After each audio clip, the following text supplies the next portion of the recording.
Hi everyone, my name is Abigail. I am here to give my informative speech on the service industry. When I talk about the service industry, I mean people like servers and hostess and bussers and bartenders and barbacks and line cooks and food runners and managers and dishwashers. Those type of people, when I say service industry, I wanted to talk about the service industry because a lot of people, are only at restaurants for 2 hours, 3 hours. So to them it looks easy, but it's not everything like it is behind closed doors. It's not perfect. Sometimes people can be hard to deal with. People often look down on you as if you're not serving them. It's a rough environment to be in. I decided to do the service industry just because you can make a lot of money in it, but it is hard. Like I said, people are hard to deal with. There's a lot going on in it behind closed doors, so I wanted to get more into the topic about that. I chose the topic of the service industry because I have been in it since I was 15. My first job was I was a server at a retirement home, and I was there for about 2 years while I was in high school. I chose this topic because I want to talk about the pros and cons that come with the service industry. A lot of it, like I said, being behind closed doors. The pros is the money. You can make really good money. I make a lot of money being in the service industry. You always have cash on you. You are always able to pay for stuff because you have money, You are good at problem solving, working in crisis when the crowd gets busy, when it's that dinner rush, that brunch rush, that late lunch rush, You're good to work in crisis. You are good at problem solving. You can find solutions fairly quick. You can meet people. I have met all types of people, from college coaches to professional athletes to celebrities. There's all types of people that you come across while serving. It can be awesome.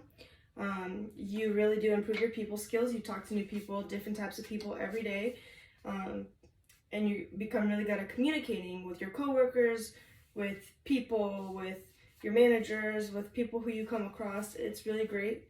Some of the cons that work in the service industry are that you work long hours, sometimes no breaks. You are working holidays, you're working family events. You can't really go out to see your family or your friends as often as you like when they get together. One of the biggest cons is having a slow business. When it's slow, you don't make money. You feel like you're wasting your time just standing there. One thing that really did happen to me while working in the service industry was I consumed too much caffeine in one weekend, and I actually ended up in the hospital with a kidney stone. It was very small, minor, but that did happen while I was working all weekend. Unfortunately, now I make sure to drink enough water. You do get a lack of sleep. Sometimes you're closing late at night and then you're opening the next morning. It happens everywhere. I'm sure some of it has happened to you even if you're not in the service industry. Sometimes you don't get people who tip you and you get stiffed, but that just all is a part of the job. One of the biggest things about working in the service industry is that you are always doing jobs that are out of your job description. With the impact from COVID, we have a labor shortage. So there are people who are servers and they're coming in to dishwash, or they're bartenders and they're coming in to, be on the line or run food. Everyone is really stepping in, helping each other. We're cleaning, we're cooking, we're doing everything that we can to keep a restaurant running. Again, behind closed doors, people don't really expect that, but when you're there for 10 hours a day, you really have to help your team out, help the restaurant out. It really looks so easy. You're talking to people, you're taking care of tables, you're running drinks, you're running food. Looks like a grand time, but really it can be very hectic when you are serving 7-8 tables and everybody wants something and you're running around and trying to tend to everyone. That can be very hard. Being in the service industry teaches you a lot. It teaches you how to work with others. It teaches you time and money management, absolutely. You have to keep track of how long their food's taking, their drinks are taking. When you're doing money management, you have to take care of your own bank. You have to make sure you're counting everything correctly. you are good at working under pressure. Like I said, problem solving, multitasking. Multitasking is a big thing. That is my biggest topic of this. Being in the service industry, you have to be a good multitasker. Sometimes it can be very hard. You know, you're running drinks, you're running ranches, ketchup, stuff that people need, extra silverware, salt and pepper, hot sauce. While you're running around, you also have 10 other people who need stuff. So you always have to make sure that you're grabbing everything or you're on the right track. You're running around crazy. Sometimes people can see that you're stressed out. You know, sometimes people are very great. Like, they're like, hey, you're doing a good job. Don't worry about it. But sometimes people really don't care. And they're like, where's my ranch? Where's my silverware? Like, why am I waiting? So it can be hard, especially when multitasking. You have to be good working under pressure and, you know, just getting through it and pushing through all the way. It only lasts a short amount of time. So that's good. While you are running around crazy, you know, one of the biggest things that is in the service industry when you are a working bartender server is that you have to keep track of people's alcohol intake. So while you're multitasking, running around, you have to make sure people aren't getting too drunk or getting sick or are able to drive home. You know, that's really something that is a big deal being in the service industry.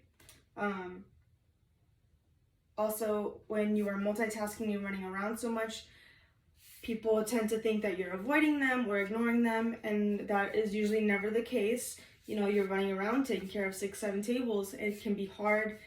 You notice people's body language. You try to talk to them, they really don't want to talk to you, so that can be very rough. You know, but people, most of the time people are so great. They're like, thank you for all your hard work. Thank you for all that you do. And it can be great, you know. One of the biggest things that is encouraged is Yelp reviews. I know, like, sometimes telling a server, hey, thanks for what you do, but even a Yelp review goes a long ways. You know, it gives management, other people come in more for that. So that's great.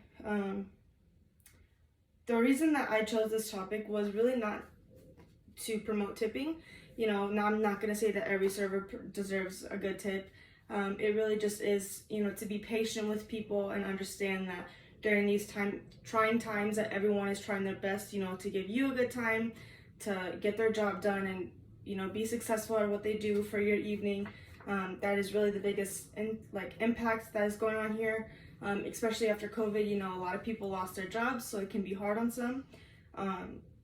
But I just wanted to remind people, you know, to be courteous of your food industry workers, as everything that's going on right now, it's a routine to get back into normal can be very hectic. Yeah, that's my speech. Thank you for listening. And if you have any questions, feel free to reach out.